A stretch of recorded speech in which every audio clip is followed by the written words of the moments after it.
15. Cedar Hill Inn. Mickey Linehan used the telephone to wake me a little after noon. "We're here," he told me. "Where's the reception committee?" "Probably stopped to get a rope. Check your bags and come up to the hotel, room 537. Don't advertise your visit." I was dressed when they arrived. Mickey Linehan was a big slob with sagging shoulders and a shapeless body that seemed to be coming apart at all its joints. His ears stood out like red wings, and his round red face usually wore the meaningless smirk of a half-wit. He looked like a comedian, and was. Dick Foley was a boy-sized Canadian with a sharp, irritable face. He wore high heels to increase his height, perfumed his handkerchiefs, and saved all the words he could. They were both good operatives. "What did the old man tell you about the job?" I asked when we had settled into seats. The old man was the manager of the Continental's San Francisco branch. He was also known as Pontius Pilate because he smiled pleasantly when he sent us out to be crucified on suicidal jobs. He was a gentle, polite, elderly person with no more warmth in him than a hangman's rope. The agency wits said he could spit icicles in July. "He didn't seem to know much what it was all about," Mickey said, "except that you had wired for help. He said he hadn't gotten any reports from you for a couple of days. The chances are that he'll wait a couple more. Know anything about this Personville?" Dick shook his head. Mickey said, "Only that I've heard parties call it Poisonville like they meant it." I told them what I knew and what I had done. The telephone bell interrupted my tale in the last quarter. Dinah Brand's lazy voice. "Hello. How's the wrist?"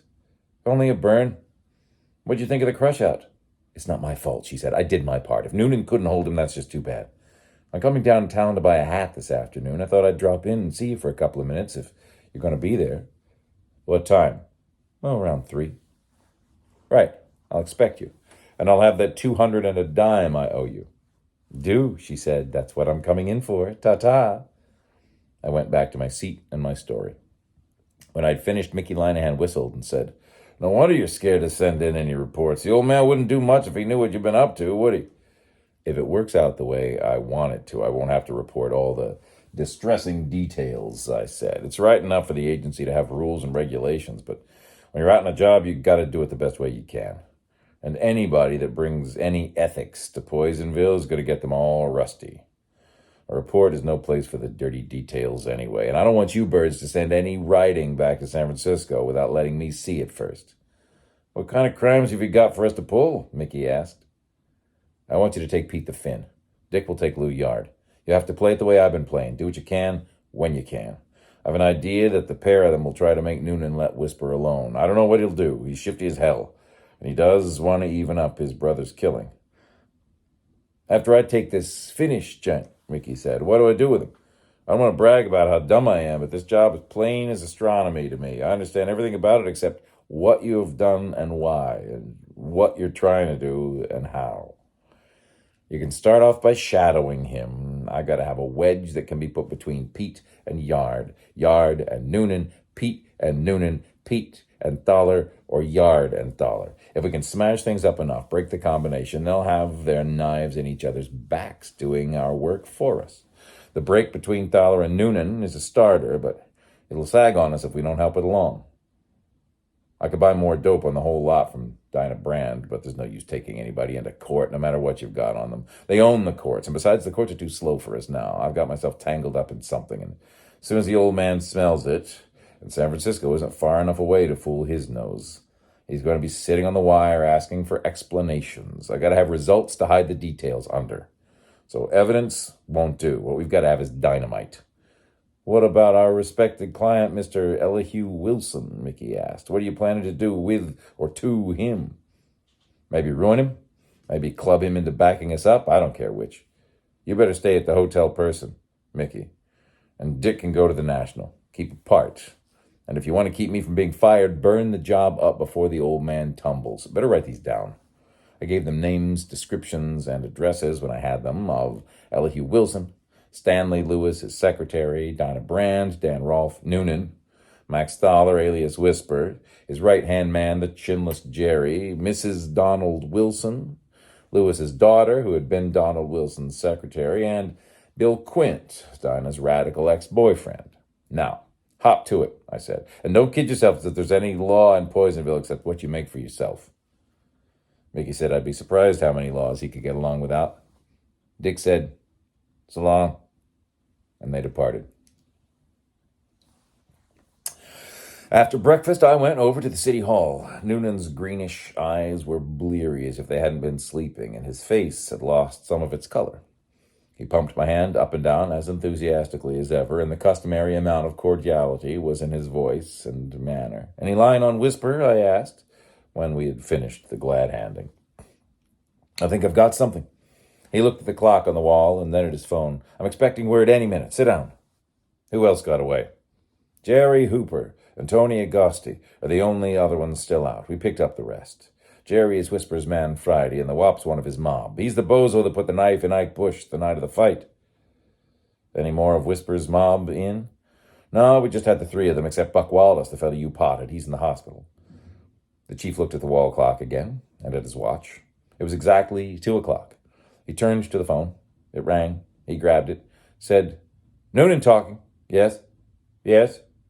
Yes. Right." He pushed the phone aside and played a tune on the row of pearl buttons on his desk. The office filled up with coppers. "Cedar Hill Inn," he said. "You follow me out with your detail, Bates. Terry, shoot out Broadway and hit the dump from behind. Pick up the boys on traffic duty as you go along. It's likely we'll need everybody we can get. Duffy, take yours out on Union Street and around by the old mine. McGraw will hold headquarters down. Get hold of everybody you can and send them after us. Jump!" He grabbed his hat and went after them, calling over his thick shoulder to me. "Come on, man, this is the kill." I followed him down to the department garage where the engines of half a dozen cars were roaring. The chief sat beside his driver. I sat in back with 4 detectives. Men scrambled into the other cars. Machine guns were unwrapped. Armloads of rifles and riot guns were distributed, and packages of ammunition.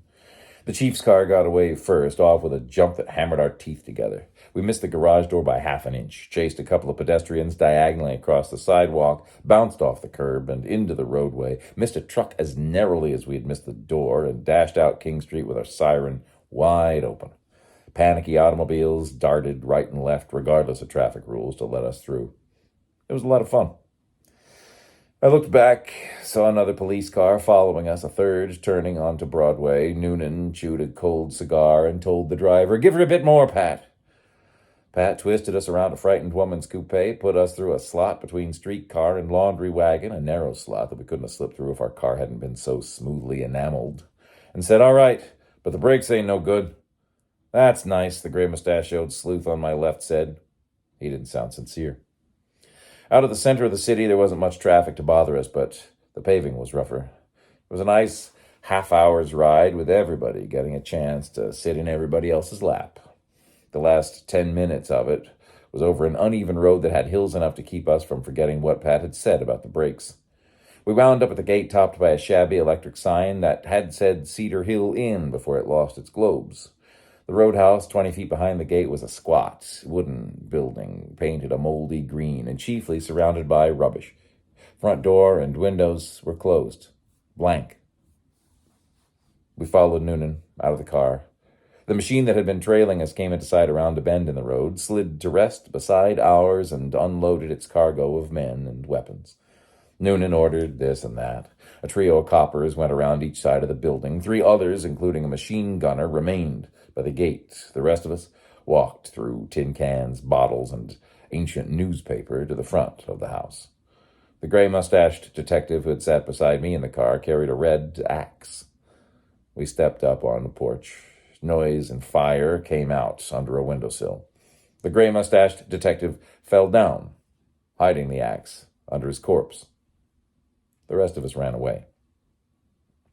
I ran with Noonan. We hid in the ditch on the inside of the road. It was deep enough and banked high enough to let us stand almost erect without being targets. The chief was excited. "What luck," he said happily. "He's here, by God, he's here." "That shot came from under the sill," I said. "Not a bad trick." "We'll spoil it, though," he said cheerfully. "We'll sieve the dump. Duffy ought to be pulling up in the other road by now, and Terry Shane won't be many minutes behind him. Hey, Donner," he called to a man who was peeping around a boulder. "Swing around back and tell Duffy and Shane to start closing in as soon as they come. Let them fly with all they got. Where's Kimball?"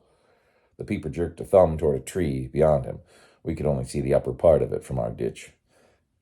Tell him to set up his mill and start grinding, Noonan ordered. Low, across the front. Ought to do it like cutting cheese.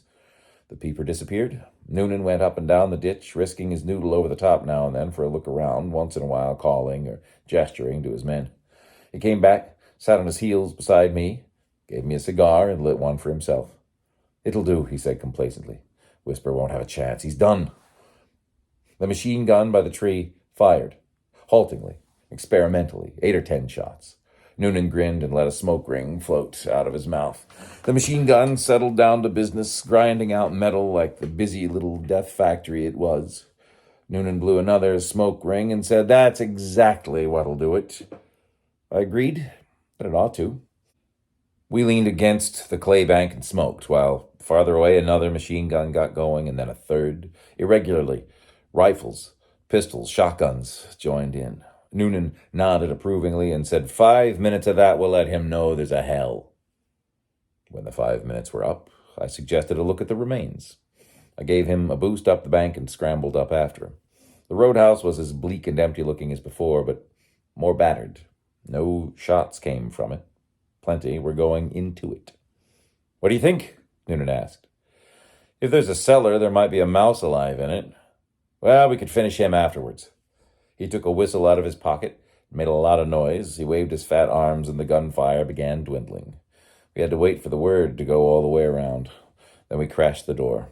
The first floor was ankle deep with booze that was still gurgling from bullet holes in the stacked-up cases and barrels that filled most of the house. Dizzy with the fumes of spilled hooch, we waited around until we'd found 4 dead bodies and no live ones. The 4 were swarthy foreign-looking men in laborers' clothes. 2 of them were practically shot to pieces. Noonan said, Leave them here and get out. His voice was cheerful, but in a flashlight's glow his eyes showed white-ringed with fear. We went out, gladly, though I did hesitate, long enough to pocket an unbroken bottle labeled Dewar. A khaki-dressed copper was tumbling off a motorcycle at the gates. He yelled at us. The First National's been stuck up. Noonan cursed, savagely bawled. He's foxed us, damn it. Back to town, everybody. Everybody except us who had ridden with the chief beat it for the machines. 2 of them took the dead detective with them. Noonan looked at me out of his eye corners and said, This is a tough one, no fooling. I said, Well, shrugged, and sauntered over to his car, where the driver was sitting at the wheel.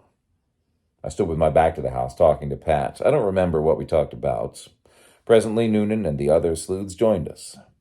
Only a little flame showed through the open roadhouse door before we passed out of sight around the bend in the road.